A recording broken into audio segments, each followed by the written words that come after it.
Esports Podcast, Noun. A 2-hour-long video full of banter and nonsense where the guests are only introduced halfway through and the outro makes you think your internet's died. Huh. Okay, this is going to be episode 14 of Watch the Overture. As promised in the last episode, we actually are going to do some two-man episodes again. Not least because there's two real good reasons to do it, Yiska. One is you don't have a third person to schedule around, and anyone who knows anything about talk shows knows anyone that you want to get on a talk show probably has a full-time job as well, so you've got to schedule around them and what time zone they're in, so it definitely makes it trickier, even though it's usually worth it if it's a good guest, you know. But then the other angle is, this is something I actually learned from doing my shows with Monty over the years, which is because in theory, it's more interesting to have a guest because more people talking, you know, they have their own area, specialty, specialization, etc. You actually sometimes forget that, like, yeah, that can be good in its own way, but you can also just have topics that you just want to discuss yourselves. You don't need a guest for. You can have ones that you can go into yourself. So you found a good one, I think, here, because the topic was, like, how do you compose rankings in a game? So, for example, people might know in CSGO, I do a world rankings in that game. And one of the reasons, very quickly to outline why I do that, is because there originally were no rankings in CSGO. Like, basically, literally, we used to have an open circuit. We had a whole scene. And I think I started my rankings it was the latter part of 2014. So CSGO had already run for about 2 years competitively at this point in time. But the game developer, Valve, had no world rankings. The website HLTV.org at the time had no world rankings. None existed for CSGO. And what actually inspired me to make a ranking was I got so sick and tired of when people would describe teams, them doing that thing of like, of course, this is a top 8 team. And as anyone can tell who's followed any of my pet peeves over the years, or has just followed any game for a long time, is that guess what? I would just sort of keep a mental note of how many teams people were saying were top 8. And you know what? All of a sudden, they would have 8 teams in the top 4. They would have about 15 teams in the top 8. And the reason why everyone does this, by the way, is because usually, yeah, you know what? There might be 12 teams that could make a case for being in the top 8. And so when you haven't thought it through, it's very easy to make that mistake. And then secondly, it avoids you having to make the hard decision. Like if I say, this team's not top 8, and then you go, what do you mean? They've done this, that, the other. Like, you know, someone will make an argument against it. But the point is, by making a ranking, we get some kind of like coherent narrative as to where these teams are. We have a reason as to why they're going up and down, and hopefully we've laid out our criteria for how our ranking's constructed. So I have to say, at the beginning of the episode, there's going to have to be a part we discuss here, which might not be so sexy if you're a fan and you don't know anything about the mechanics of doing these things, because basically some of the discussion has to be like how you manufacture a ranking. Basically, it's like saying, how do you, like, oh, so this device in science measures something, but what exactly does it measure? And what does that imply, you know? So you have to kind of do that. Obviously, you when you were at Winston's lab, you guys did rankings. This is what was interesting. I didn't actually know this, but you were doing rankings that tried to predict where people would be. So can you explain what's the difference in that and just doing a preview? How was this ranking constructed in that sense? Yeah, so we basically, on this other podcast I do, I with Volamel, who's now, of course, like a writer in the scene as well as a contenders analyst. We try to... Everyone's got to make money somehow, mate. I wish someone could make money with that in Overwatch, but yeah, fair enough. So we constructed these top 20 lists, and we purposely, for the sake of being a little bit more precise, possibly, but also being, I guess, more bold, made it so that with predictive lists, it's probably a good idea to go in tiers. So where you think like how these teams match without having to, you know, accurately predict where they will land. So it's more like a band of what contender level you are, if you're a challenger or something like that, yeah. Exactly. Like, I think that's a more sensical approach, but if you want to have a more bolder, maybe more refined, which forces everyone that's making this list to be more refined about their methodology. If you want to do that, you make it actually 1 to 20. And we did that with the intended purpose, and that is very important because it isn't per se a power ranking. I often see that there is a problem with terminology here. Power ranking, I think, commonly refers to, like, what is it now? What is the power levels right now? If we had like a truth machine and I could like spit out a number, like that's pretty much what power rankings refers to, right? That's what makes it tricky. Like, yeah, maybe we should get into this a little bit just so we can get out all the terms out at the beginning for people maybe who aren't more aware. Like, one of the things that I find interesting is, coming from Europe, I might be wrong here, but I had actually never seen a power ranking. Like when I was growing up, I followed football and a few European sports. And it's only when I got online, and obviously I'm in esports, the whole time. So it was through esports, but they would do it on, like, for example, Team Liquid in Brood War would do like a Korean player power ranking, And as far as I know, power ranking, as you allude to, the power element, the idea is like, how good are you like in this current moment? But the key thing here is, don't mistake that for like, this isn't like a top 10 world ranking at this moment. Like, the idea, as far as I know, is like, let's say you're doing a weekly power ranking. It's like within the last week, where would your results in the last week affect where you should be now? So for example, if you play and you beat two top teams in the league and you're 2-0 in a week where everyone plays 2 games, you're going to be very high in the power rank. You'll be near the top. But that doesn't actually mean you're the best team necessarily. But based on like the current form and then a mixture of other factors, yeah, you are like number 1, number 2, number 3. So that's where the problem always arises, because obviously people who don't know what a power ranking is are going to be like, wow, you've boosted this guy too high just because he won these games. Meanwhile, this guy's still the best player in the league, but what, he's now 3rd? And it's like, well, no, he's the best player, but his like form in these couple of weeks wasn't as good, or whoever he played he was expected to beat and didn't, and therefore they consider that being less powerful. Now I will say, and this is a very key point to throw in, it's a side point, but it ends up dominating all discussion of rankings, which is, it is not a flaw, okay, here's the joke, okay, it's not a bug of power rankings that people don't know what a power ranking is. That's a feature. And the reason it's a feature is because the primary benefit of why these lists will always exist is because it doesn't matter how good the list is. If you make the best list in the world, and the worst argument anyone could make against you is, I think number 3 should be number 4, and I think number 4 should be number 3, and I think maybe number 10 should be number 11. Let's say that was the like lightest critique you could get.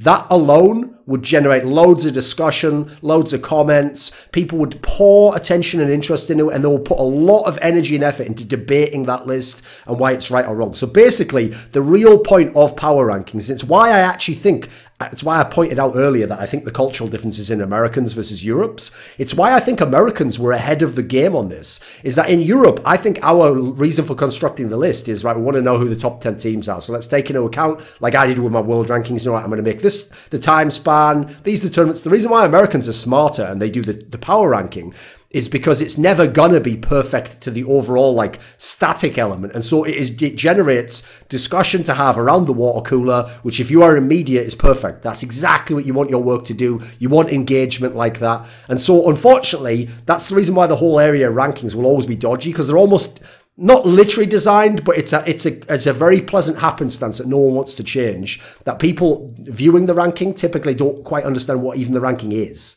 That actually ends up being a benefit to the person who made the ranking, bizarrely. Even if they end up getting called an idiot and biased and stuff, the level of interaction they can get over that piece versus another concept piece can be amazing. I know in most games, it was the same actually. I'll give you a quick, very, very quick example, which is in League of Legends. They did power rankings in their game for the entire world. And anyone who knows the League of Legends scene knows that until you get to the 2 big international tournaments a year, the regions never meet. Like, there's no real way to know if the second best Chinese team is better than the 4th best Korean team. So because you can never know, it means their rankings are always going to get this kind of attention and discussion, which even though you're going to get mocked, because somebody who's a Korean fan is going to go, you're biased to China, and someone thinks China's the best, going to go, why are you always overrating Koreans? That's exactly it. You want those guys to have all that discussion, because that's filling up your comment section, that's getting loads of hits to you. As usual, people are like linking on Twitter, like, this is just absolute garbage, linked included for everyone who follows me. Like, the whole thing's sort of a clusterfuck. So anyway, rolling it back a bit on this angle, like you were outlining like why it's like different from a power ranking.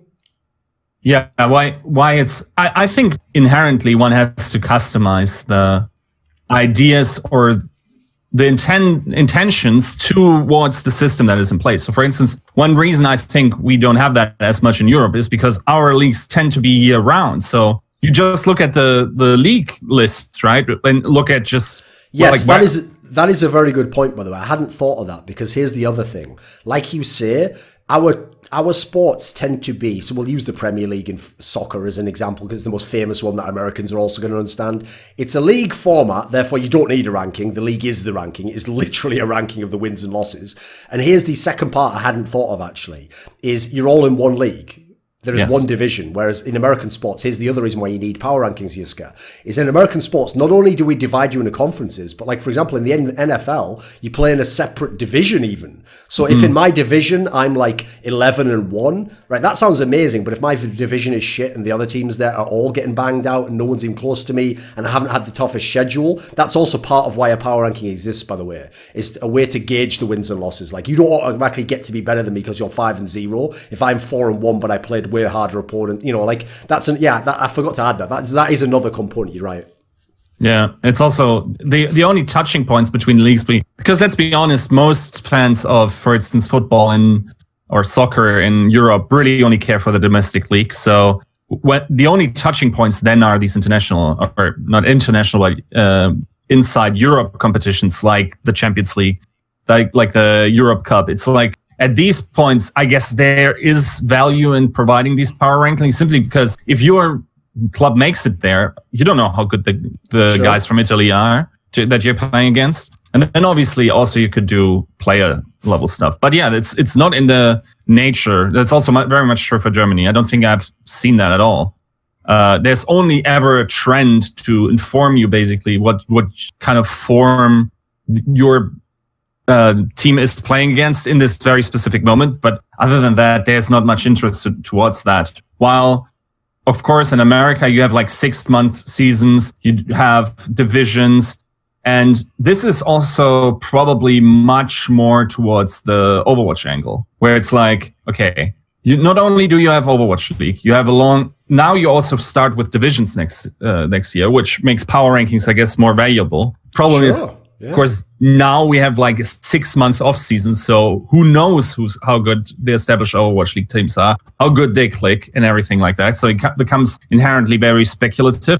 And then we also don't have that many touching points between the contenders regions and then also the contenders regions with Overwatch League. So, for instance, I had a refute this with Sideshow about this, where he argued with me that contenders Korea might surpass Overwatch League in terms of level of play. The thing, of course, being like, I don't know if he knew at this point just how much demand there would be for Korea for this to happen, and just how quickly expansion teams would come in and just siphon out talent repeatedly there. So yeah, that became less. Here's the thing though, I can see where he comes from, because basically all he did there was make, like, you know what, this is one of those things, no one ever gave me credit for this, Yiska. At the beginning of Overwatch League, it might even have been before the Overwatch League began, I can't remember, I made a video where it's called like the Korean issue, and in the video I explain there are like 2 possible scenarios, and it's literally not even an exaggeration, there are only 2 scenarios. Either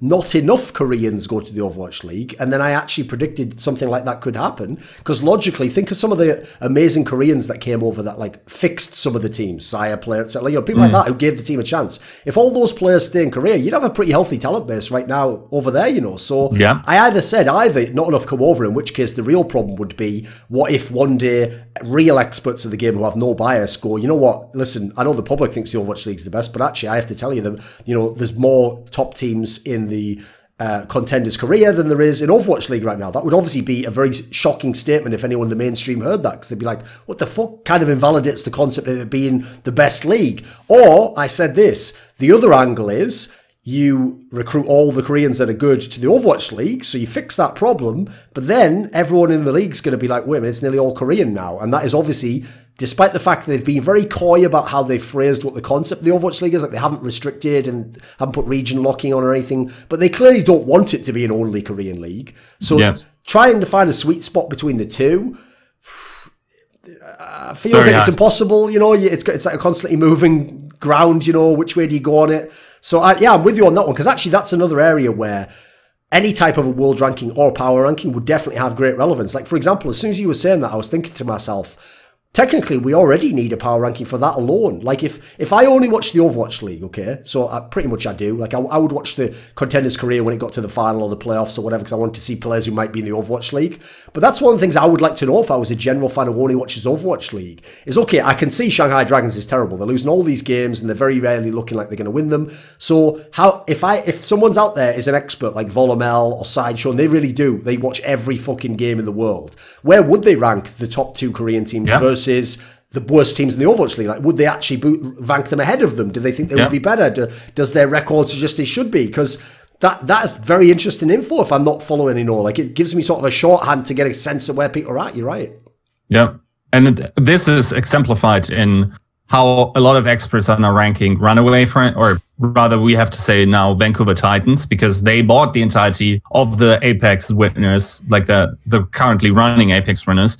And we will see, and a lot of people have them in their top 5s in terms of strength. Now, what that says, of course, there's more talent there in Contenders Korea, such as for last season, certainly KDP, who, yes, caught a little bit of a good meta for them, but at the same time, like they should have won that final against Runaway. I think they threw that, and I think that's almost commonly a held opinion. So, in that regard, like a lot of good Koreans are coming in, but then there's also certain factors that are very hard then to rank. So not only am I now ranking the optimized level of play or what these guys are used to, but I also have to incorporate what is it like for them to live there? What is it like to not have the same staff they had?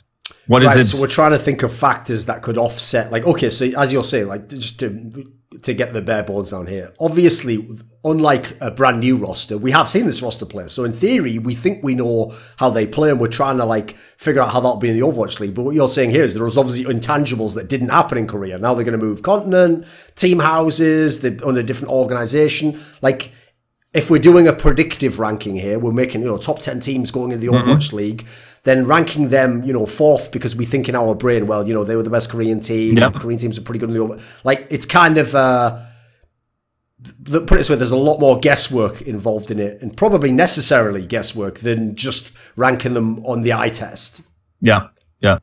And it's also a lot of customization has to go into that. I can't just take the established ones I know from traditional sports or from esports before, because, for instance, one thing immediately that stands out to me, which seems to be a much more important factor, are coaching in Overwatch. I don't think I've personally followed an esports where coaching and staff were as important as they currently are, especially the head coach position. So I now have to evaluate more than what's just going on. Now, this is all, of course, there's that requires some behind the scenes knowledge, which might not immediately be accessible to fans, right? But then it's always the problem of how do you communicate that? How do you establish this methodology and everything? Can you give someone an example how this worked? And in itself, yes, it becomes a little bit murky. But then again, I think you can describe the general notions about. So, for instance, if I think a coach like Depay from Gladiators, yeah. So I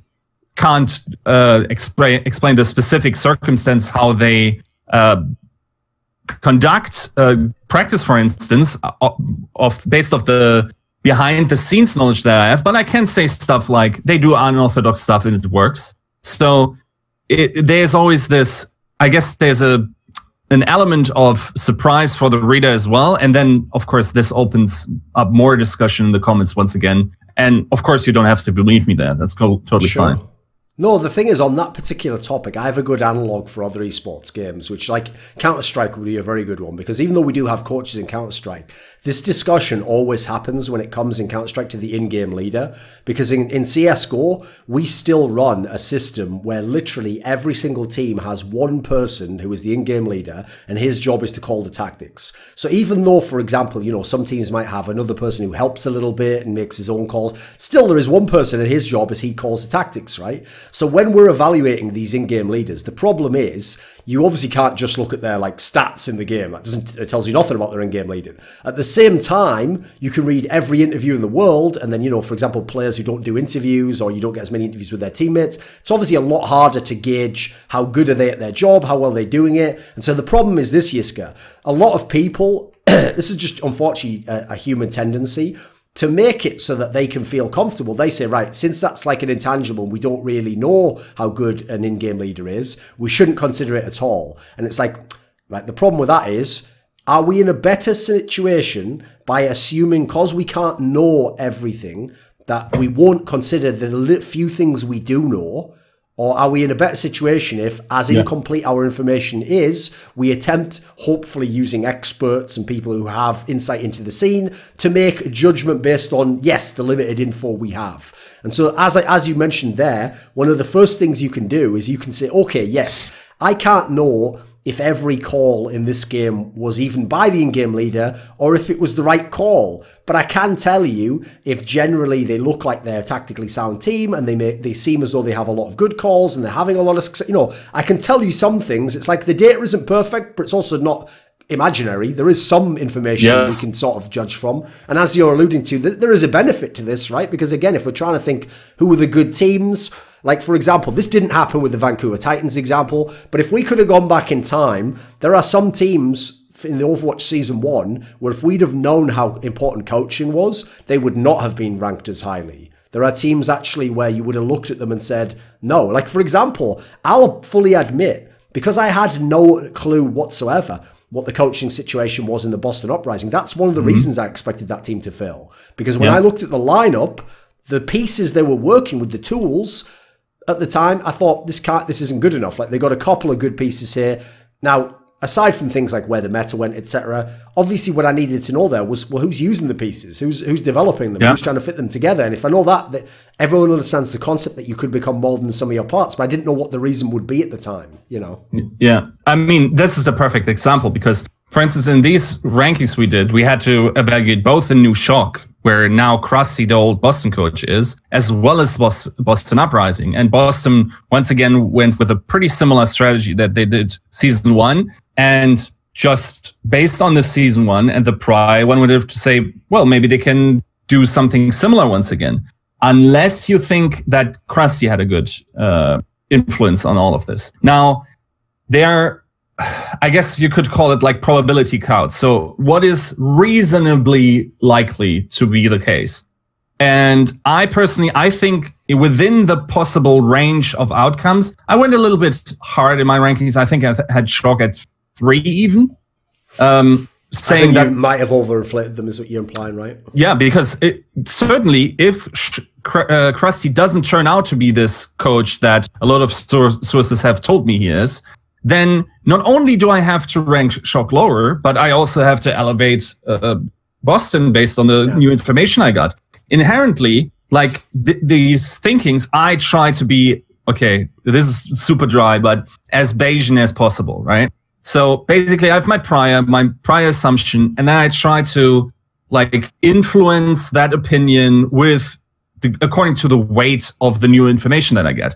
If I get believable evidence that Krusty isn't this great coach, and that in fact a lot of the value that Boston Uprising was able to derive out of their players last season does come from people like Huck, well, then certainly I need to elevate Boston by a pretty big margin and also lower Shock consequently.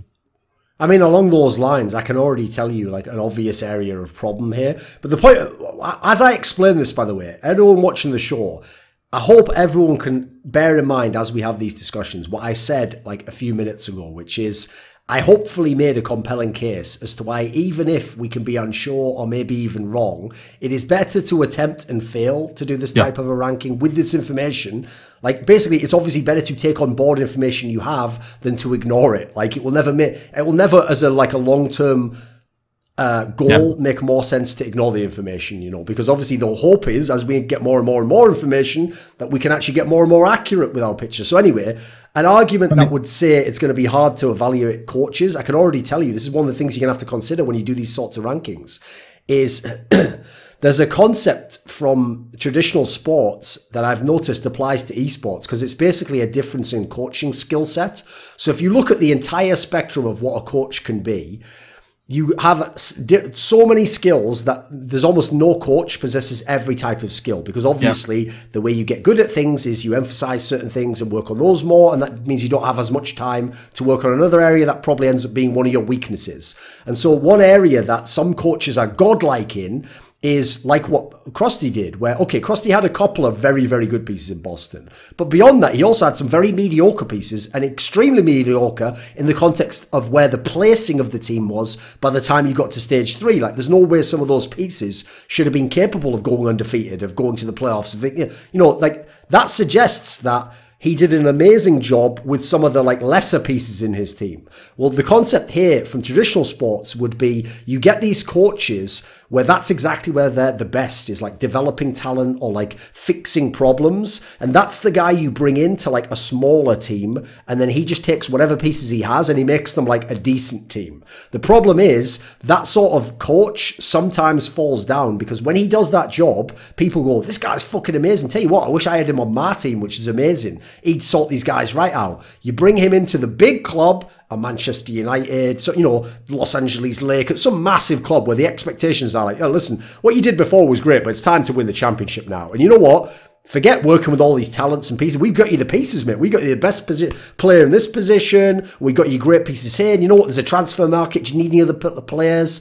Sometimes you get those guys go to that position and their skill set is now neutralized because they're not developing a guy. He's already there. Now it's like, right, different skill set time. How do you manage the ego of a star player? Yeah. How do you make these players offset? How do you make a star player sacrifice some of his game to give someone else something? You know, like different skill set. And so I found actually, it's not a hard and fast thing, but you can sort of draw sort of like a line between them and find on average who the small club coaches are, on average who the big club coaches are. And quite frankly, except for people who are so amazing they could go between the two worlds, there's generally a divide, actually. Like, the people who are amazing big club managers wouldn't do well at a small team, actually. If they have to develop a guy and they're things like, well, no, I'll take what I have now and win. It's like, they're probably not going to make it at a small club, but obviously it doesn't work vice versa as well. So it can be very complicated when gauging that sort of thing. I agree with you, because by the logic of just seeing Boston, what you should think when you see the shock, like you're alluding to, is,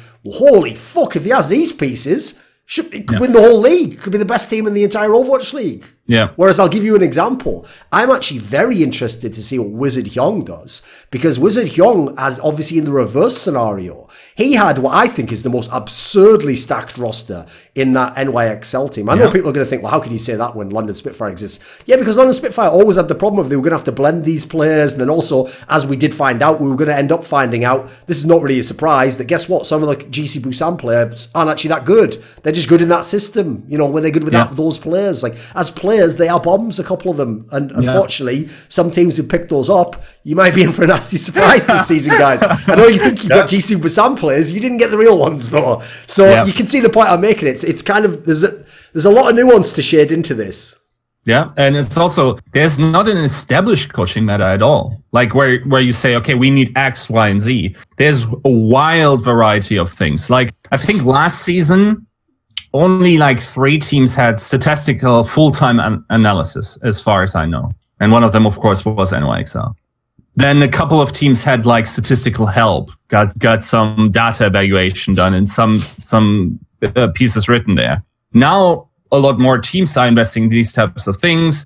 And then we also have to see what about performance coaches and all these things. But there is not like a token system by which I can evaluate a team. There are teams in playoffs that didn't do VOD review. That's mad. Like, if that works, that, like, okay, maybe that's, of course, in my pride, I would say, okay, maybe they would be even better if they did that. But maybe there's something about the underlying psychology of that specific team where that doesn't make sense for him to do that. I can actually give you a very quick anecdote along these lines, which is that there actually are some players. Let me think who. Yeah, I think this was said publicly, so I think I can reveal this actually. Okay, so anyone who knows CSGO, will definitely know the core of the team that is called Made in Brazil now. The Brazilian team who used to be SK Gaming and Luminosity. And the core of the team, a couple of years ago in 2016, won 2 majors, which are our world championships in Counter-Strike. Then the next year, they were a very, very good team, arguably the team of the year. So this is a core that has had incredible success. And supposedly, I could be wrong here, but I'm going to say the story anyway, because I believe I read it in an interview. I believe that Zeus, who was the coach of their team at the time, and funnily enough just rejoined as a coach now, but after like a year and a half away from them, said something along the lines of, like, when he was talking about the difference in coaching certain players, he said something like, when he would coach the player called Fur, who's known as a very aggressive player and a very skilled player as well, but a guy who likes to play in like he's incredibly willing to gamble as a player. Like, he will take a very aggressive angle and peek and push an area in a way that normally you'd say, like, don't do that. Like, that's not going to work a lot of the time, or the enemy might identify what you're doing and shut you down even harder. And one of the things he was famous for in 2017 was, even though people kind of knew he was going to do these things, they couldn't shut him down so like no one could really figure out how you offset him doing that, or how you neutralize it, or how you, like, essentially, what deterrent do you make that makes him stop doing that. And here's the funny thing, you would think a guy like that, more so than anything, would want a lot of data analysis. Like, tell me exactly where they're going to be when I push here, or tell me how often they do respond by, like, aggressively pushing out an area that I'm going to try and take over. No, he actually said, I believe, the opposite. He told his coach, I don't want you to tell me much coaching about these things. Like, don't tell me what positions they play in, because that'll actually throw me off my game. Like, one of the reasons I like to aggressively push these areas is I don't want to know if the guy's there, but I want it to be like, I'm surprising him and he's surprising me. It's like, I like that aspect. Whereas if you tell me the other stuff, it'll get in my head. Like, I'll start thinking he's going to be there every time, or it could be there, and that'll make it so I can't push in some ways. So it sounds insane, but that player actually, and in this particular case, I give that as an example because I can't argue with him. The fucking results were working. Even if I would argue, come on, man, like, you know, get a mind state where you can do what you want to do, but at the same time, take the extra information. Let's not be ignorant. It was working. Results were working for this guy, even though it sounds like he wanted to be coached from ignorance, basically. Yeah. Then the same is, by the way, true for ranking lists. Sometimes I think the worst record I had for predicting games last season was Dallas Fuel, and I had easily the most insight into the Dallas Fuel's runnings than any other team. Ooh, now we're getting into a topic I love, but yeah, keep going. So it's just the factors that you consider by your natural biases are so prone to overvalue them, or not know that the very same things are happening in all the other teams and everyone's just cooking with water, that you then just overvaluate or undervaluate the situation depending on who you talk to. So. Right, here's the problem, Yiska, is I'm actually going to have to unfortunately contradict what I said earlier, which is that when I am actually on analysis desks for CSGO and they ask us to predict the games, I am actually very unique among all the analysts, because here's the key detail, by the way. I am the only really big level CSGO analyst who wasn't a pro player. So the people who are pro players, first of all, naturally have a better connection to the other pro players. And then secondly, because they used to be pro players, they value any little bit of information they get behind the scenes incredibly highly. And so this led, for example, if you want a really great example of how this can work badly, if you go and look at the last CSGO major, it was the Face It major in London. The number one favourite for this tournament was Astralis, because Astralis ended up, by the end of the year, they were the team of the year, but they were already with a very dominant team. They were the number one team in the world. Like, every factor told you this team is going to win this major. But they played in this tournament in one of the best of one games. They played against Made in Brazil, and MIBR, the map ended up being Dust 2, right? Which at the time, Astralis had just lost one game on in the tournament before in big fashion. Made in Brazil was like putting a lot of time and effort into Dust 2. That's what everyone heard behind the scenes. Their picks showed that they were favouring it a lot, you know. And so, believe it or not, every single person on this desk picked Made in Brazil to win. And these are, by the way, I would count them as more knowledgeable about Counter-Strike than me in terms of like the tactical depth and understanding of what the game's got. They all picked me. Now, the reason why this is a great example is because Astralis won 16-0 in this particular game and made all these people look like an idiot, right? And the whole reason why is because behind the scenes, these people had been told, Made in Brazil's really practicing Dust 2 hard. They're probably the best Dust 2 team. And then the same thing happened again in the same tournament, Yiska. when Team Liquid played against Astralis in the playoffs, even though Team Liquid had never beaten Astralis in a series, because the pre-tournament hype was like, in scrims, they're fucking amazing, they're beating everyone. Yeah. Again, the analysts, most of them picked Team Liquid, and then when they lost to a fan, the fan would be watching going, am I taking crazy pills? Isn't this like the number one team against the team they always beat? Why are they picking that? So the point I'm making here is... This might sound bizarre, but even though as a person, I try to take all the information I have and do what I can with it, when I make predictions, you've actually nailed it there, the side that people don't think of, is the reason why when I make a prediction, I actually ignore behind the scenes info and I just look at what I see in the server. And if in the server, I still think this team A should beat team B, the reason why I do that personally, you actually hit the nail on the head, and most people don't think that way, is... Yes, I know, for example, that this team's winning in scrims, and I know that this team, the other team's having problems. I don't know what the problems are in the team that I don't know about, though. Like, what I don't know actually is worth leaving some room for, and generally, if I don't have amazing level of insight, sometimes it's better to leave those factors out. Sometimes. Depends what the circumstances are. Yeah, I think there's this metaphor, or like this thing where a stock trader traded in something that was like... from the language ambiguous, like green stones or something like that. And he thought he was investing in that and made massive money only to find out it's like plants or something. He had no idea what the product was. He was just looking at the graphs, who's winning, who's losing, pretty much in the metaphor for Overwatch. And then whatever you might think about this, he didn't taint his perception of this particular stock by simply saying, okay, I like this, or whatever kind of bias you might lock into personally. So yeah, that was certainly a big learning curve last season, to just get away from that. And also, let's be honest, players like to dramatize, and often it does feel like when you're talking to players, it's almost you're there as a way to vent. Is a lot of the time the reasons they will contact you. And yeah, like if you're a journalist, of course, sometimes there's a story they want to get out. They will dramatize that. If you're just a friend of them, like most of the time they have such a stressful day. If they have pleasant conversation, they're just going to do that with their teammates or their significant other around them. Like for all the bad stuff, that's what I'm getting. So in order to evaluate that, yeah, if I want to make predictions, I basically have to cut all of that knowledge. Put it this way, if you were I'm giving an example here. If someone was my friend in real life, I'll just give this as an example, and they messaged me while I'm at the middle of an event, you know, I'm halfway through the event, like I'm jet lagged, I haven't had enough sleep, food's all shit, and they said to me something like, oh, how's the event going? I would pour out all my complaints, it's fucking shit, I'll never come here again. You know what, this guy's pissing me right off on the desk, he keeps fucking doing all this annoying stuff I've told him not to do.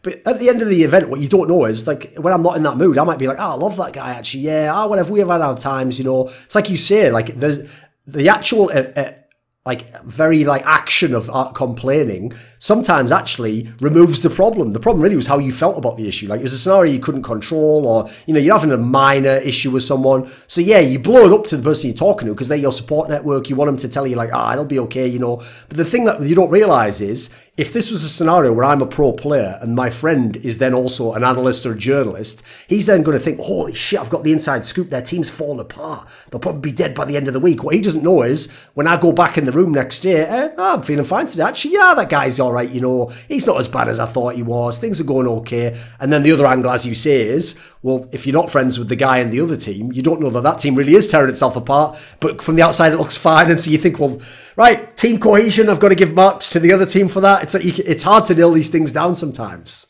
Yeah.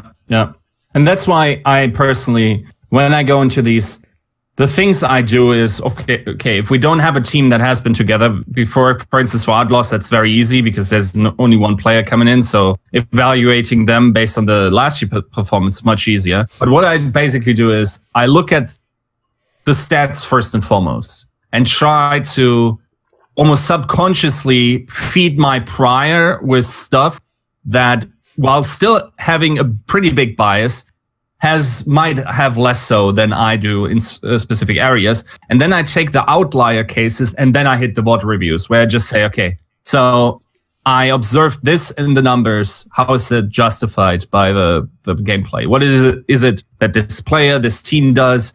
And most of the time, I actually don't go to these small little stats. They are pretty neat. I go to the ones that almost universally, it's very hard to misinterpret win rates, right?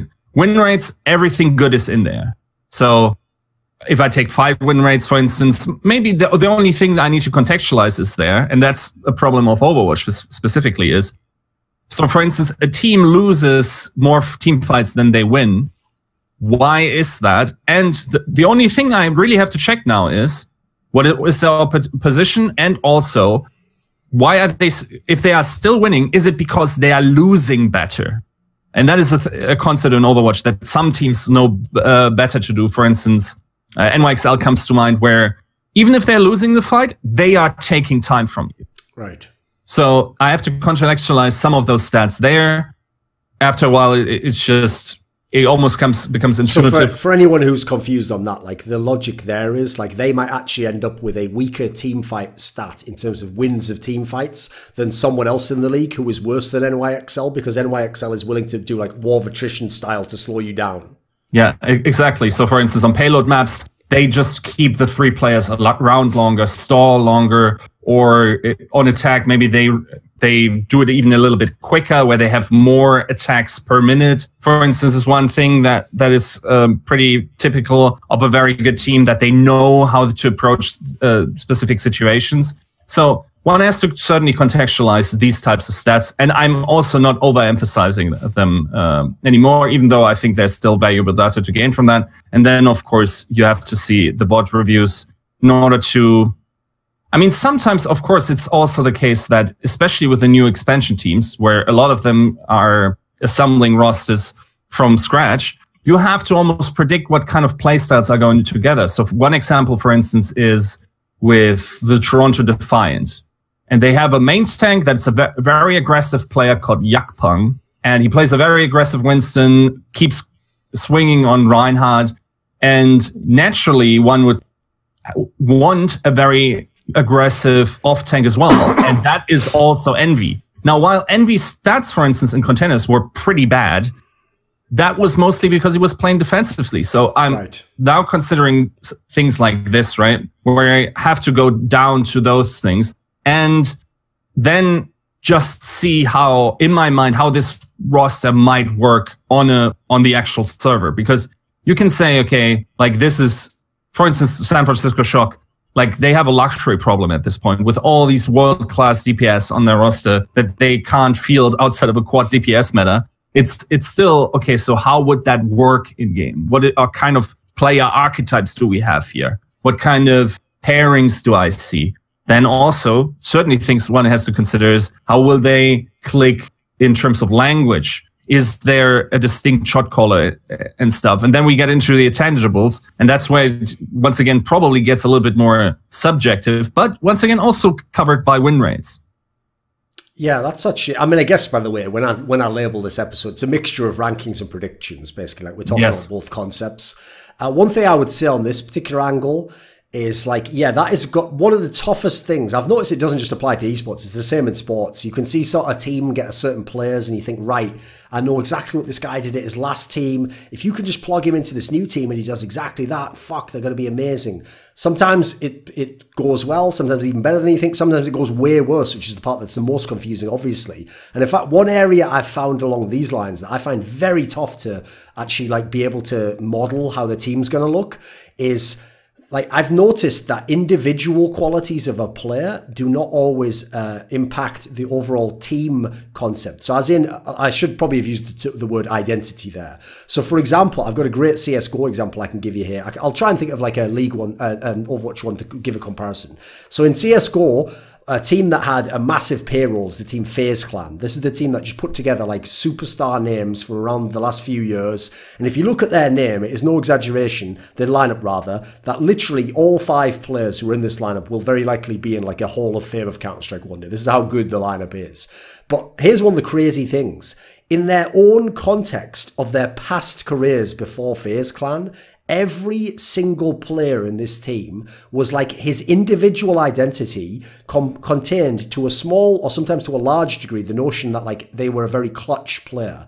tough situations, in like a pressure game, they come through in the bit. Now, here's the bizarre part. When you put these 5 players into FaZe Clan, the team identity was actually not that it was a clutch team. In fact, it was like, they would lose a lot of close games, and in a lot of those scenarios, bizarrely, despite the fact, you had 2 players in this situation who would have won a 1v3, in a 2v3, they would be losing it, and you'd be thinking, this doesn't make sense, like, it doesn't compute, and if you're trying to think it's like a static value, it makes no sense, like the computer would break.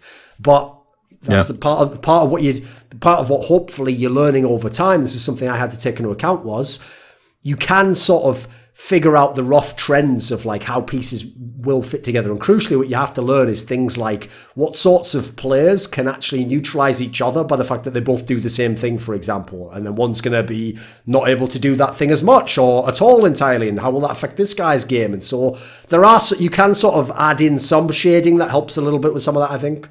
Yeah, definitely. Like, for instance, in the Apex days, so Apex Season 2, Apex Season 3, I used to underrate, probably, I have to say, if I just look at his wins, the player Aska a lot.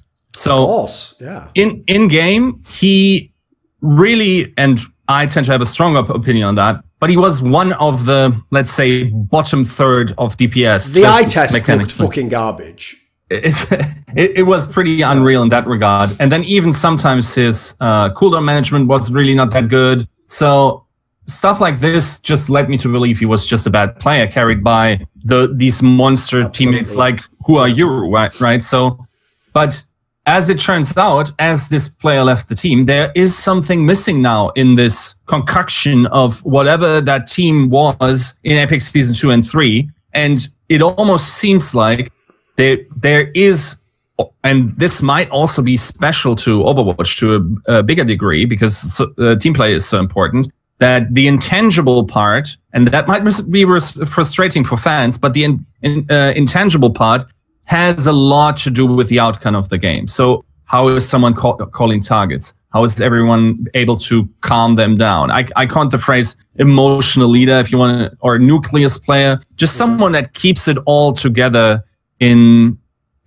or that could also be 2 players, like just someone that controls the comms, the social nature of the situation, that keeps track of cooldowns, especially ultimates, just someone that lubricates the type of skill that the young players most of the time, and it usually tends to be an older guy that this is center of the team.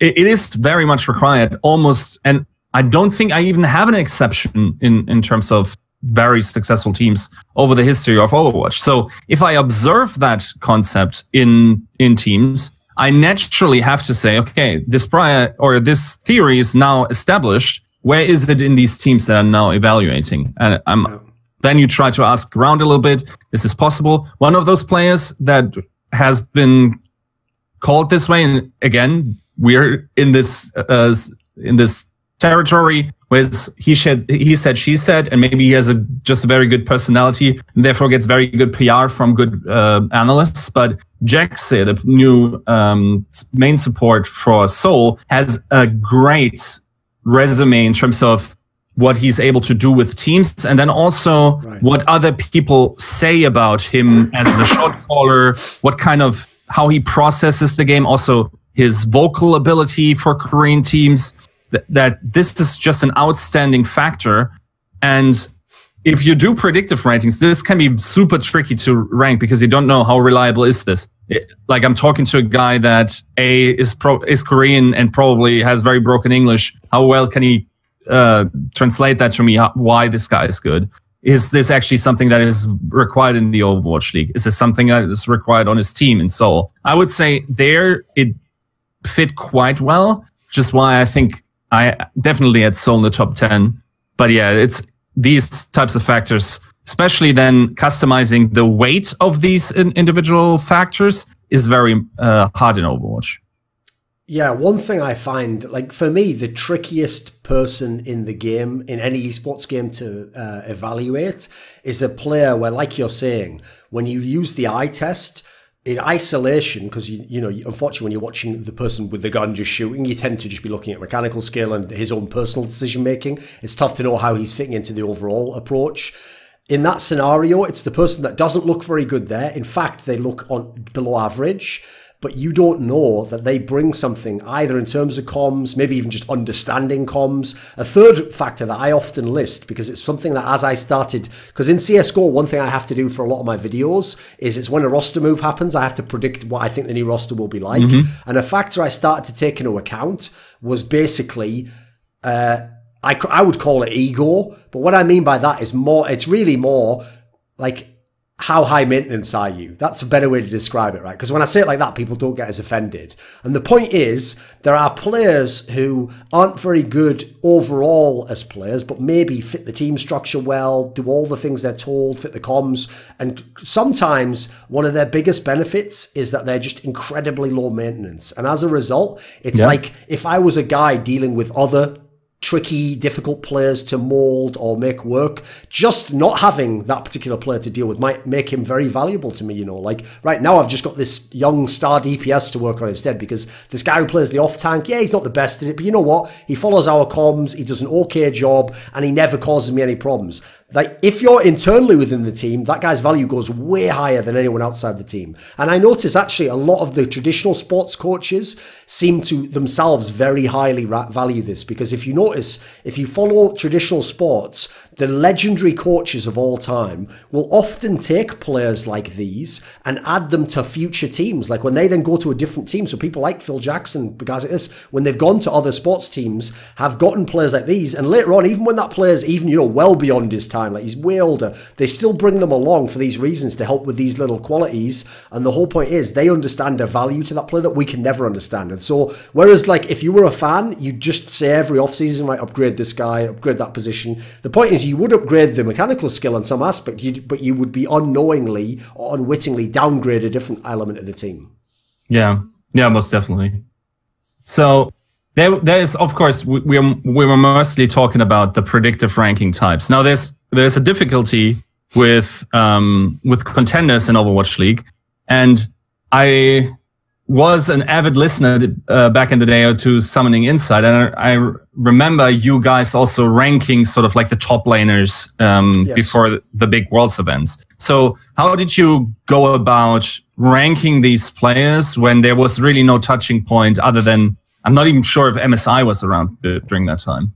I think MSI hadn't started. I think they'd done that All-Stars one that was basically like the precursor. So I think it was Season 4 that you're talking about, going into Season 4 Worlds. The problem with that topic, from what I remember, was that we essentially just used, because back then even stats were much more limited, because remember, League didn't have replays, so stats used to be manually created by people who I used to joke are just data slaves, like I said, you know. But back in the days before that was actually cool, because you barely got paid anything. So basically what we essentially did, unfortunately, is just the mega eye test. And we tried to do a mixture of, like, you know, what we did is the eye test was the first thing you did. And then what you then did is you talked yourself out of why people in lesser regions, their eye test looked amazing, but you tried to do the thing of like, well, they're playing a lesser region, that guy's not as good they're playing against. And, you know, someone who's slightly worse with the eye test, but who plays a better region is probably still marginally better. And we kind of like, basically we tried to just push and pull our biases around to where at the end it felt like we'd been as fair as possible to all the regions. And then we had the list. Now, the problem as well in that particular example is, since we were ranking individual players, not only could we be wrong, but we could be wrong as in the result could not be what we claimed, but we might not know that we were wrong. Like, obviously, this is a very good example to give, by the way. So people will know that going in League of Legends to every World Championship, it was famous that LOL Esports, the Riot-funded coverage site, did a top 20 players at the tournament list. And while on the one hand, most years they had some very funky names in here, like, you know, they'd nearly always take the best Western player and put him way too high on the list. But then again, they'd also take some Korean players, where it's like, you really are just making that guy like 17th in the world just because he's Korean and he plays with 3 other amazing Koreans, you know, like on both ends, they were sometimes going a bit far. Now, the problem with this is, it actually isn't that fair for me to wait till Worlds is over and go, ha, you said that this Chinese player was the 5th best. He was shit. Look at the results. It's like, well, that's not an experiment like that, you know, like I don't have a control group. And secondly, it doesn't mean that they ranked him wrong. Like it doesn't actually mean, unfortunately, the predictive element was wrong, even though yes, the outcome was not was predicted. You see, like the unfortunate nuance there that's impossible to evade, if you know what I mean. Yeah, yeah.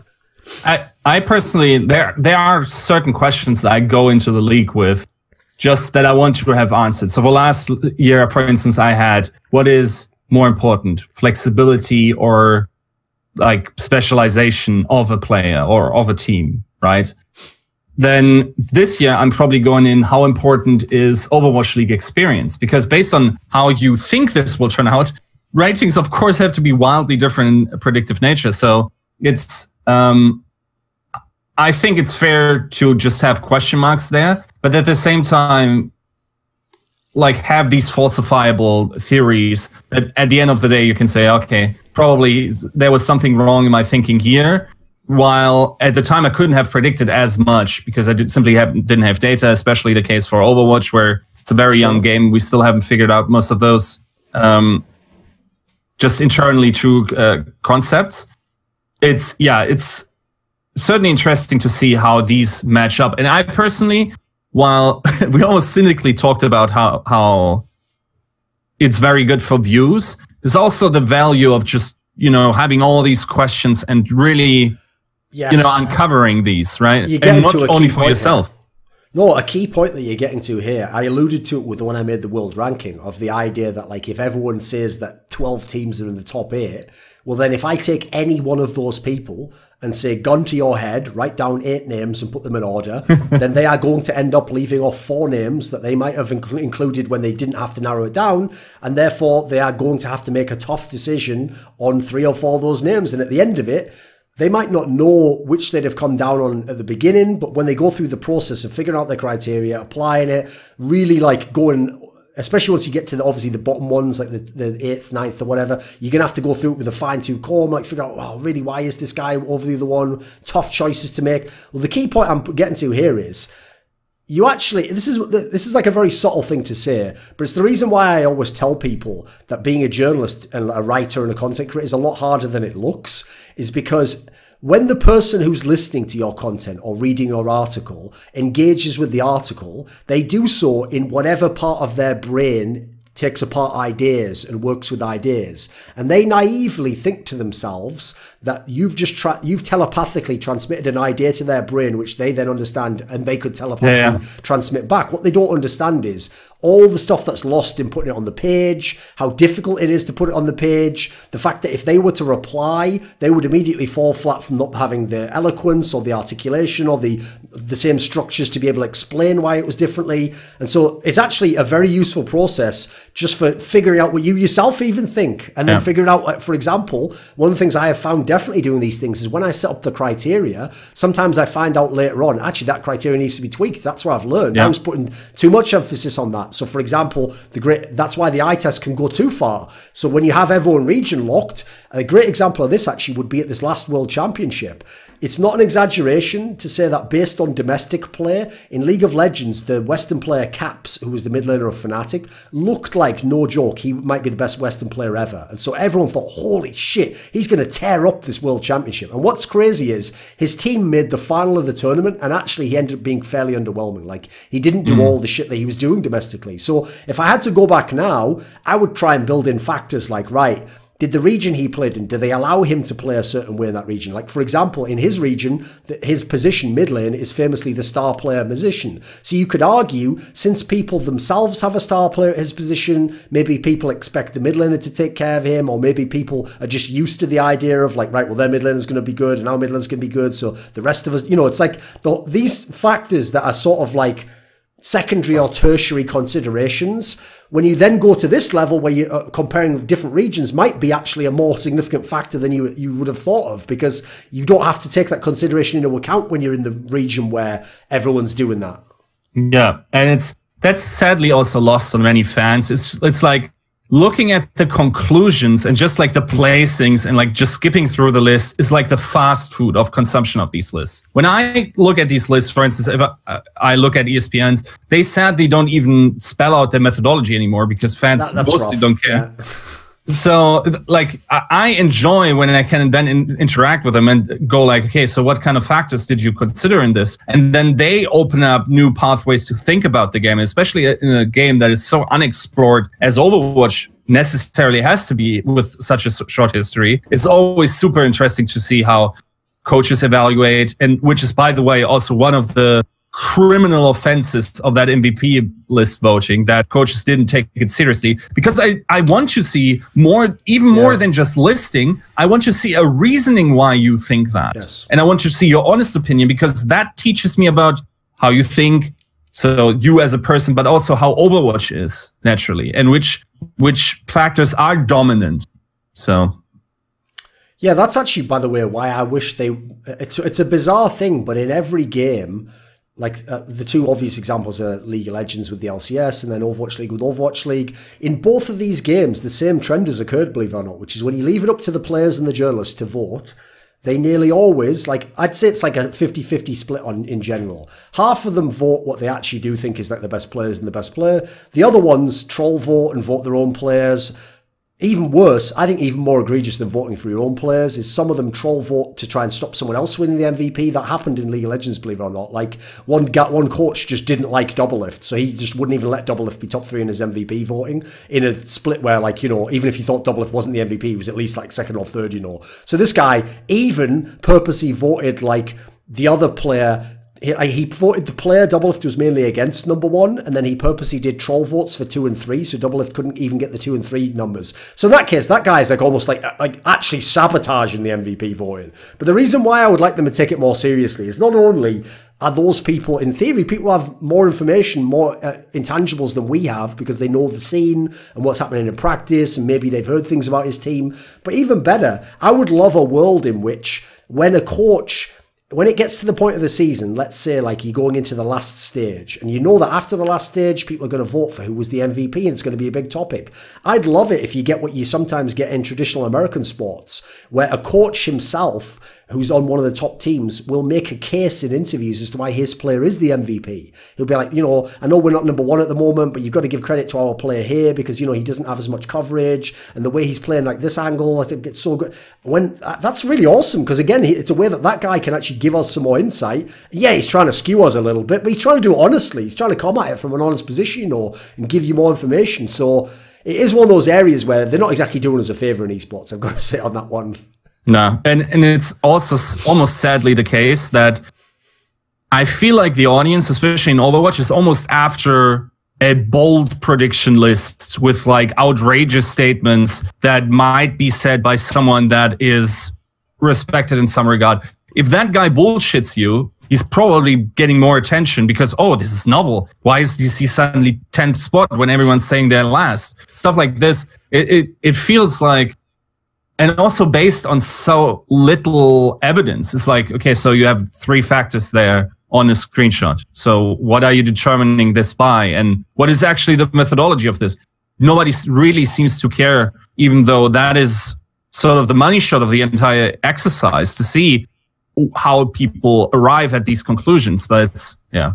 There used to be, I assume they probably still do it. In the NBA, I know, when I followed it very heavily, they used to actually do a thing every season, just before the season began. It was called, I can't remember if it was the coaches or the general managers, but they did a survey of one of these groups of people, right? And the whole point of the survey was they would just ask you questions like, if you had 1 shot left in the game to win the game, which player in the league would you want to take it? If you had, if you were starting a franchise tomorrow, which player would you want to start the franchise with? You know, like who's the best coach in the league? And the idea was, again, because in these sports no one's doing troll votes, they're all doing it seriously. What you would end up getting was actually something that did have value. Like what you would find out was that they wouldn't just vote their best player themselves as the guy to take the last shot. You know, they would actually do it genuinely. So what you'd find out was who the consensus in the league was the most clutch player, who the consensus is the player with the most potential, who was the best, most improved player. You'd find like all these really interesting details, because there, right, okay, it doesn't tell you like literally who the best player is, but it tells you what's rubbing off on everyone else. Like, what is the perception of someone? Yeah, I hope this is being expanded upon for the next season, and also possibly even much more frequently than the MVP voting was, that we just get an idea, and also something that maybe just put the rule in, you can't vote for your own player for certain things, because then it forces them to think outside the box. Even I would even go as far as to say, if a coach, for instance, Krusty, switched teams, he now cannot say Gamsu or whatever, simply because that's a national progression. No joke, I think his name is Agape from London Spitfire, putting Mayhem at 7. Yeah. That is obvious Hagopion, GC Busan bias there, where, okay, now you have way more information than I do, and something drastically is wrong about my understanding of Overwatch, or that's your Korean bias there, or your buddy bias. That by the way, I'll tell you one problem with that exact type there is that because in that particular case, Agape probably doesn't give a fuck what the Western media thinks. He doesn't care what a fan reading this thing thinks. His only concern in that, if I had to speculate, would be, what if Hagapun sees this list and I've said his team's going to be on last, and he's going to be like, what the fuck, Young? Why did you say my team is last? And be like, oh, what can I do? Put him 7th. Just say they're going to be 7th. Like, there's no consequence to doing it, is there? In fact, no one's even probably flaming him now for doing it, right? No. To him, it's like the other way around. It's like, why would I take the consequence of my mate feeling like I fucked him over when, what's the harm? In fact, that's what happened in League of Legends, by the way. Here's the sad thing. In League of Legends, when everyone did all the joke votes as well, even though this is a game that's way more developed, has staff that work for companies like ESPN, don't worry, mate, no one in the entire scene called anyone out for doing these joke votes. I had to do it in that game as well. So in 2 games, it's not in my main game, Overwatch and League. I had to come out in both games and make content where I called people specifically out, like, you are a fucking joke for voting, like, a bad player on your team 3rd for MVP. Obviously in Overwatch, I did it mainly for the press who voted like Geguri is the MVP, etc. But like, some of these were egregious, and that happened in the ULCS. What happened was Yamato Cannon, who is the coach of Vitality at the moment, I don't know if he was the coach at the time, I think he was the coach of Splice at the time. I did the same thing. I even called him out on Twitter and said, you did a troll vote, and then when someone asked you why you voted, you said something like this, basically, which is like, well, what's the benefit for me of the public knowing who I think's the best, but then my players feeling like they're not the best players because I didn't vote them? And so I called him out, and fair credit to him, he actually apologized and said, okay, I only thought about it from a selfish perspective on that, which is I only had something to lose by picking someone else. So I realise now I probably should have declined to vote if that was an option, or voted properly. And so fair play. At least he actually came around on that one. Fair play. Yeah. And it's actually, that's also like probably my driving force behind these is to give my methodology. So I put something out in the world where people can measure that by, and then give me feedback on that. But it's also to create authentic assumptions or just ideas of how fans will perceive just, outlier cases like the Boston Uprising, where everyone was saying, okay, they're probably not that good coming into the season, and then they make it to playoffs. That's a way better story than if I had lied to you and told you that they were already always going to land in 5th or 4th place. I think they were in the end, and just betraying the narrative there in not accurately doing it for social brownie points. Especially if you could have, in doing so, by attempting to use predictive measures, if you'd laid out all your reasoning, it actually would be of benefit to you personally if you'd found out that they end up being really good. Because, for example, if one area you thought they wouldn't be good enough in is, well, they don't have enough firepower and star players, so they probably won't be able to do so, then at the end of the season, if you look and you find out that at the end of the split, it's like, well, actually, it's not that they had all the best players. I was right on that one. And in fact, the firepower wasn't insane, but maybe the way they used the comps, or maybe a certain player in the team helped the team in this respect that overcame that. And now I found some other aspect, because that's a big problem I noticed for all esports games. I will say, unfortunately, in games like League of Legends and Overwatch, part of the problem comes from the fact you play different characters which have different literal abilities on the character, whereas like a human being in a game has not the same, but we all know like roughly we all know roughly how fast running 100 meters is. We all know roughly that you're pretty strong if you can lift 300 pounds. We all know these basic things that unfortunately don't work, because it's not like I can just pick a character in real life that already could lift 400 pounds without doing weightlifting, which is the equivalent of picking a really high damage champion or something, or pick a character that can run a long time, that's very fast, whatever it might be, The problem here is, because there's the uniformity, most traditional sports have pretty good stats that you can go off, actually. Like, American sports especially are stats driven. Like, they literally will tell you when you're breaking down like the best running back in the NFL, they'll go by like, you know, who had the most yards per carry and then how many total yards. And then listen, they'll still use some intangibles. They'll figure out, right, but in his team they also run the ball more and give him, you know, they'll weigh it against some things, but they've done an amazing job generally. Like, as you say, even if there are outliers and there are weird cases that don't quite, like, it doesn't, like, for example, you could be third on a list but might not win the game. Usually, it's like the reason they're outliers is because they are exceptions. Like, the rule generally does hold. Like, that stat does tell you something. That, like, it's very unlikely someone is going to be... I'll give you a great example from Counter-Strike. As much as I could argue all day long that frags aren't all the game is about, there are players who don't have a lot of frags who are amazing players and incredibly valuable, and I wouldn't upgrade this player for someone who frags more. At the same time, it's like goals in soccer. It is still the main way to win the game. And therefore, it is impossible that someone who is like the 5th best fragger in the world is bad at fragging. Like, that can't be true. Yeah. Like, he must have some value and probably quite a lot. Like, it'd be very, very unlikely that he's like a shit player. So, like, it is a lot harder, I've noticed, in Overwatch to find stats that are meaningful like that, you know. Even if you control for the hero played, it's still because part of the problem is like the way a comp uses a hero could be so different from the way another one does. Like, again, how bad is your team? Like, I could already imagine someone like Sire player actually might have some stats for his Widow that aren't that good, mainly based on the fact that his team is so bad that he's just getting his shit pushed in and having 4 people rush him all the time. Whereas another guy, I'll give you like a simpler example, maybe Linkser when Outlaws was very good and he was on the Widowmaker, maybe he had better protection, maybe he was taking longer range Widow fights, because the problem is the Widow's stats probably are, unless I'd figured out something like distance taken, you know, teammates in the proximity, unless I could control for it somehow, it's going to be hard to get nuance to that stat and really figure out who's the best. Yeah, no, like that's also the scoreboard discussion. An FPS scoreboard simply wouldn't tell you the accurate story of Overwatch, because, for instance, let's say someone has 1,000 damage and another person has 1,000 damage. The quality of that damage could be so wildly different, where the one guy is feeding support ultimates, famously probably the most impactful ones in the game, without getting kills, while the other guy has only effective damage, never a point of damage wasted, actually kills the opponent with every single point before maybe a heal can even come in, is super efficient. So the quality of these two stats, even though the number is the same, are wildly different. We have to find these specific things in Overwatch where we can say, okay, this is the metric that actually tells us the story. And then again, that might also change with meta dependency, because now this type of hero does this in this year, or it might change with archetypes. So for instance, if I looked at Sebiolbi's damage last season, you would say, based on the damage, he was probably not a good tracer, when in reality he was dueling the other tracer, mostly out-dueling them.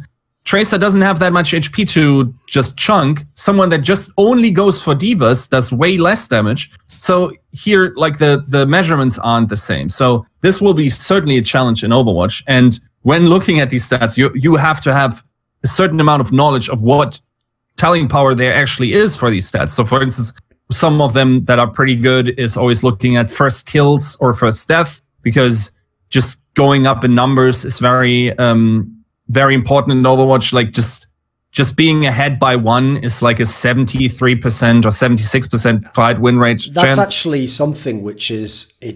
this is a great example, by the way, of something that's so hard to know consciously, but know on an intuitive level. So the same thing exists, Yiska, in Counter-Strike. If you go and look at any of the top teams in the world, so off the top of my head, just take the top 10.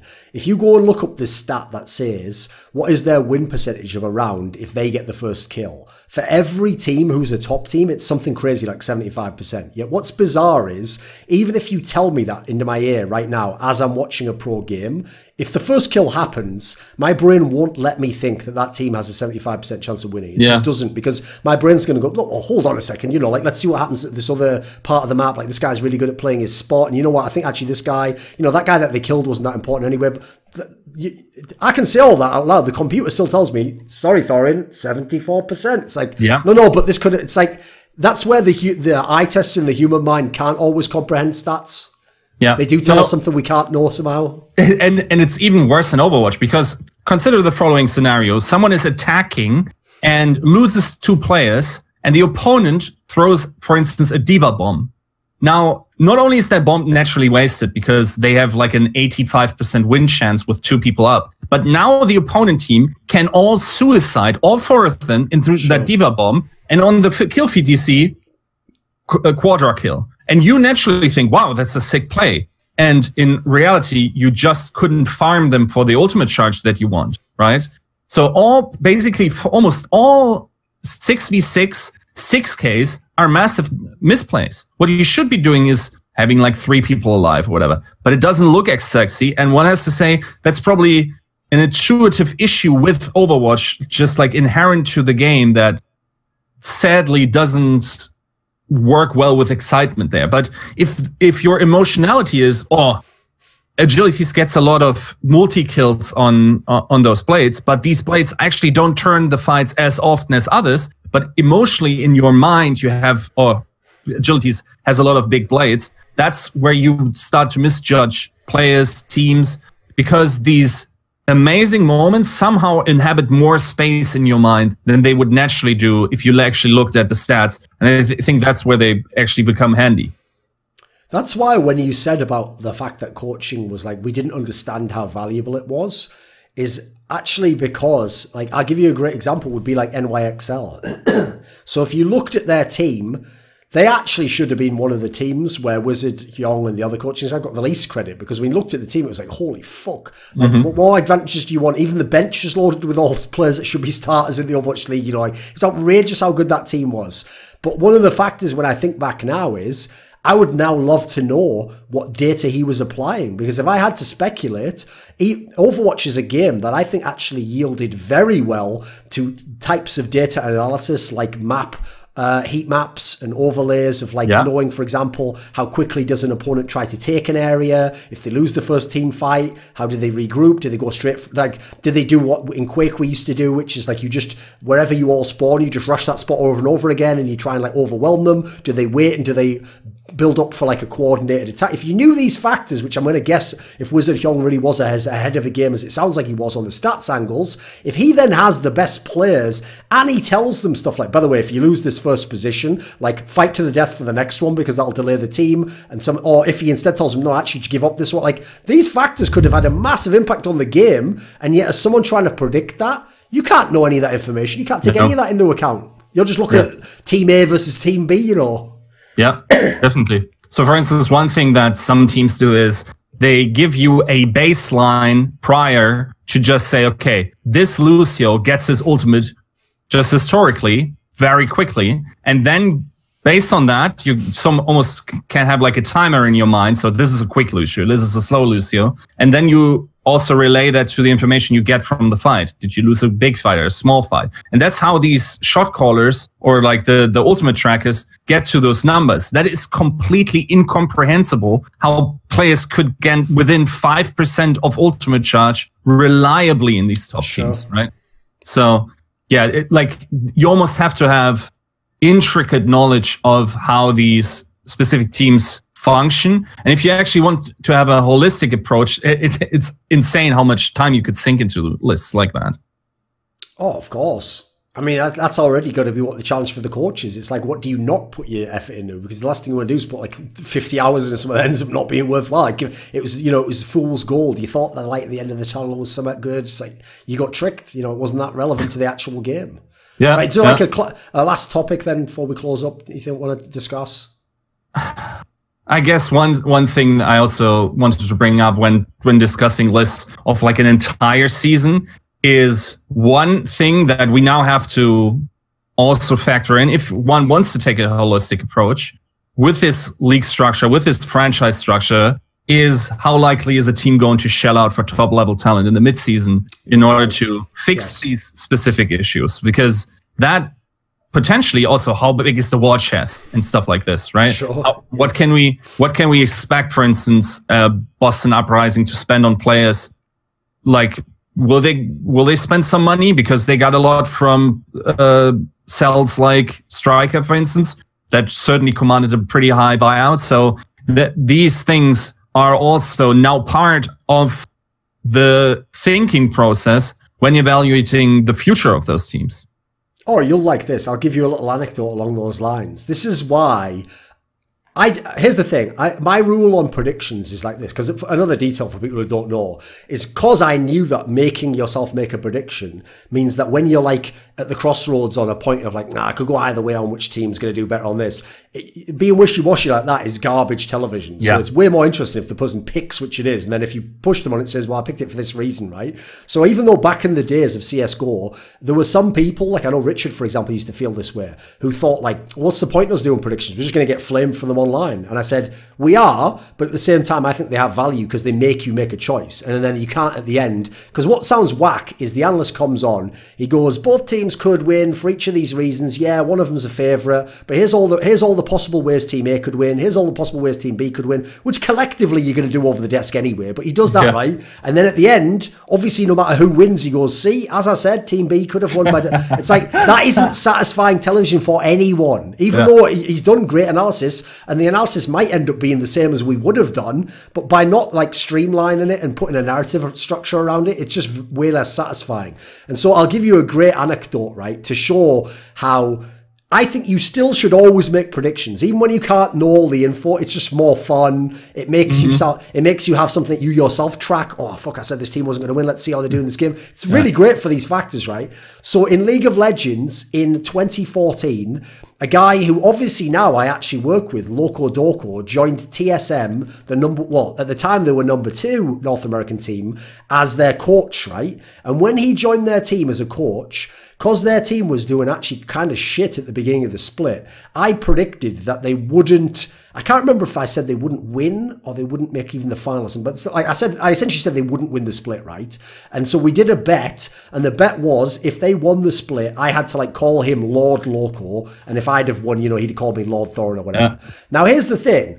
I'll skip to the end at the beginning. I'll do it like a fucking Tarantino movie. The end of the movie is I lost the bet and I had to call him Lord Loco for a whole year. And I even did it. I even used to do it when I used to reference him on the fucking show. I would even call him Lord Loco because I keep my bets, right? So I did it exactly like that. Now, here's the part people don't know is I made this bet when they had a rookie support player who no one knew, and their team already, with a better player before at that position, had like flunked the final in the last split, right? So I had a lot of good, and they'd only just got this new coach. He'd never been a coach before. There was all these factors that made it actually a pretty reasonable bet. Here's the detail, right? The team was doing badly with this coach initially and with this support player. So what happened was the coach kicked out the support player, got his friend, who was one of the better supports in Korea, to move to his team, join his team, overnight upgrading them in a way that was inconceivable to predict. Yeah. And they then went through the playoffs. Every series was close. They won the semi-finals 3-2. They won the final in game 5 on a fight in which a player moving slightly outside of a brush caused like a triple crit to happen, which then won the team fight and the whole series. And after all of that, NateDOhDoubleG didn't say, well, you know what, I won the bet, please uphold your side, but I'll be reasonable. He tried to go so hard at me as though like I told you that had happened, and it was like, I'll give him credit, he did trigger me. Like, he got to me like, what are you talking about? None of that was what you said. Like, I couldn't handle it. Like, because obviously he's wrecked me in all the ways he could have never known what was going to happen. I'm not supposed to predict he's going to get like a fucking former Korean champion to join his team. Yeah. So I got something inspired by this, I guess, back in the day with Volleyball going, where I said that Chengdu is going to finish under, I think it was Houston in Florida. Right. So we'll see how this goes. Obviously, our criteria are more all-encompassing, even though, of course, if like stuff like the Dreamcast stuff happens or something like that, and I lose based on that, like how could I? Yeah, that's a bit unfair. Yeah, that's extenuating circumstances, sure. Like there should, I think we should have a rule. It should be called the heart attack rule, which is like you can't say that. Oh, you predicted this guy to come top of the league. Wait a minute, didn't the main player die of a heart attack? Never mind that, you predicted it. It's like, come on, man, I've got to have some out on this, surely. Give me a break.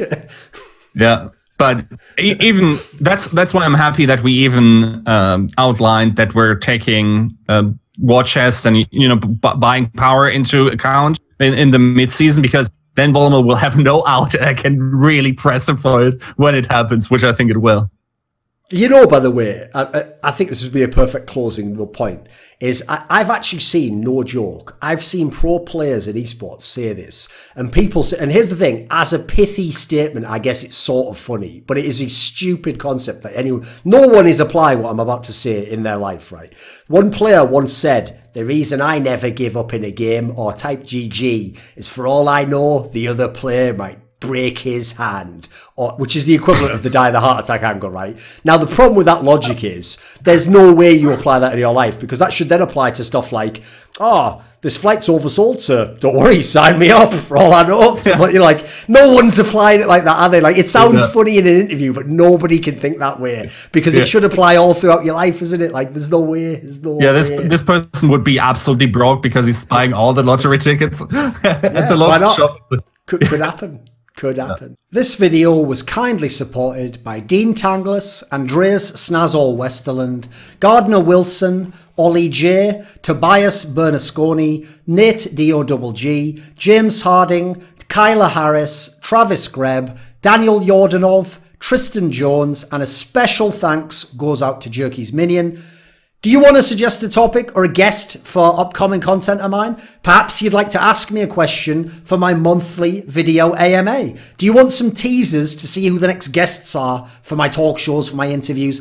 Maybe you'd like to take part in a monthly esports discussion with yours truly. Well, put your money where your mouth is at the Patreon link in the description box below and join the Scrilluminati today.